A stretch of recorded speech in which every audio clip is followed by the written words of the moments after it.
మనం ఆన్లైన్లో కొనే స్మార్ట్ ఫోన్ తీసుకోండి, లేదంటే ఉదయం పూట మనం తాగే కాఫీ, ఇలా మన జీవితంలోకి వచ్చే ప్రతి వస్తువు వెనుక ఓ పెద్ద గ్లోబల్ ట్రేడ్ రూల్స్ నెట్వర్క్ ఉంటుంది. ఆ నెట్వర్క్ను నడిపించేదే ప్రపంచ వాణిజ్య సంస్థ, అదే డబ్ల్యూటీఓ.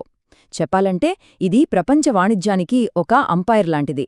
కానీ ఇంత పెద్ద సంక్లిష్టమైన ప్రపంచానికి రూల్స్ పెట్టడమంటే మామూలు విషయం కాదు కదా. అదెలా సాధ్యమో తెలుసుకుందాం. ఇక్కడే అసలైన ఛాలెంజ్ మొదలవుతుంది. ఆలోచించండి, వందల కొద్దీ దేశాలు, ఒక్కో దేశానిది ఒక్కో ఆర్థిక వ్యవస్థ, ఒక్కో ప్రయోజనం. ఒక దేశానికి లాభం తెచ్చేది మరో దేశానికి నష్టం కలిగించవచ్చు.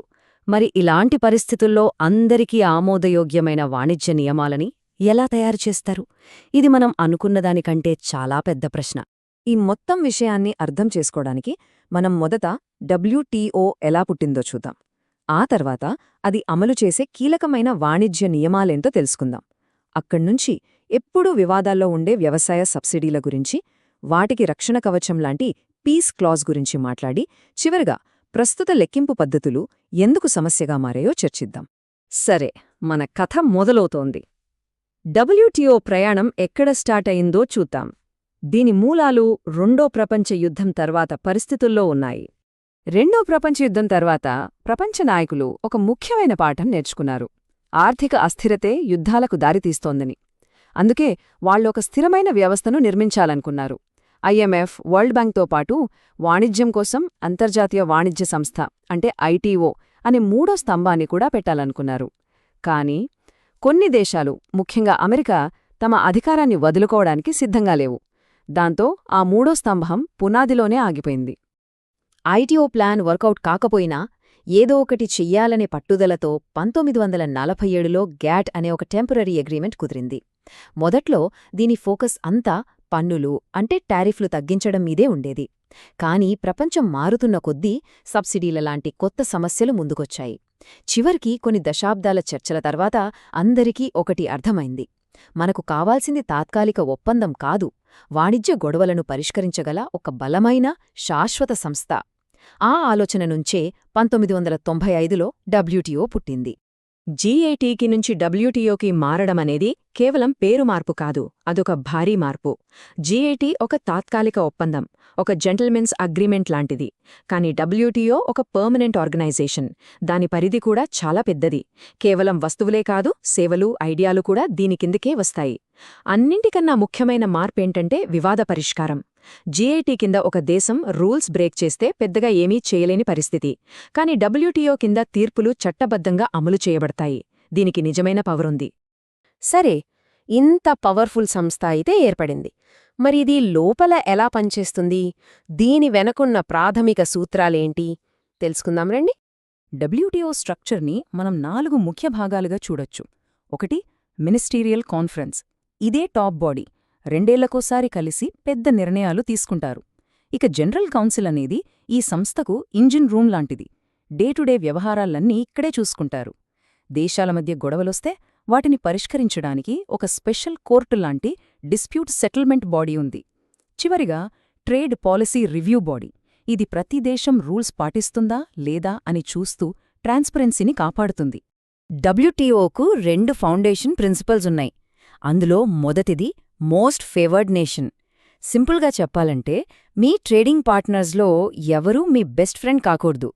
ఒక దేశానికి ఏదైనా ట్రేడ్ బెనిఫిట్ ఇస్తే అదే బెనిఫిట్ని మిగతా అన్ని డబ్ల్యూటీఓ సభ్య దేశాలకు సమానంగా ఇవ్వాలి. దీనివల్ల వివక్ష ఉండదు, అందరికీ ఈక్వల్ ప్లేయింగ్ ఫీల్డ్ దొరుకుతుంది. ఇక రెండో ముఖ్యమైన సూత్రం నేషనల్ ట్రీట్మెంట్. అంటే ఒకసారి విదేశీ వస్తువు మన దేశ సరిహద్దు దాటి లోపలికి వచ్చాక దాన్ని మన సొంత వస్తువులాగే చూడాలి. దానిపై మన దేశీయ వస్తువుల కంటే వేరేగా పన్నులు వేయడంగాని, వేరే రూల్స్ పెట్టడంగాని చెయ్యకూడదు. లోకల్ గూడ్స్, ఇంపోర్టెడ్ గూడ్స్ సమానమే. ఇప్పటిదాకా అంతా బానే ఉంది. కానీ ఇప్పుడు మనం వాణిజ్యంలోనే అత్యంత సున్నితమైన, చాలా కాంట్రవర్షియల్ టాపిక్లోకి వెళ్తున్నాం: వ్యవసాయం. మరి డబ్ల్యూటీఓ దీన్ని ఎలా డీల్ చేస్తుందో చూద్దాం. వ్యవసాయ సబ్సిడీలో చాలా సెన్సిటివ్ విషయం. ఈ చిక్కుముడిని విప్పడానికి డబ్ల్యూటీఓ ఒక తెలివైన పద్ధతిని వాడుతుంది. సబ్సిడీలను అవి వాణిజ్యంపై చూపించే ప్రభావాన్ని బట్టి వేర్వేరు బాక్సులుగా విభజిస్తుంది. దీన్ని మనం ఒక ట్రాఫిక్ లైట్ సిస్టంలో ఊహించుకోవచ్చు. గ్రీన్, యాంబర్ ఇలా. ముందుగా గ్రీన్ బాక్స్. ఇది ట్రాఫిక్ లైట్లో గ్రీన్ లైట్ లాంటిది, అంటే గో.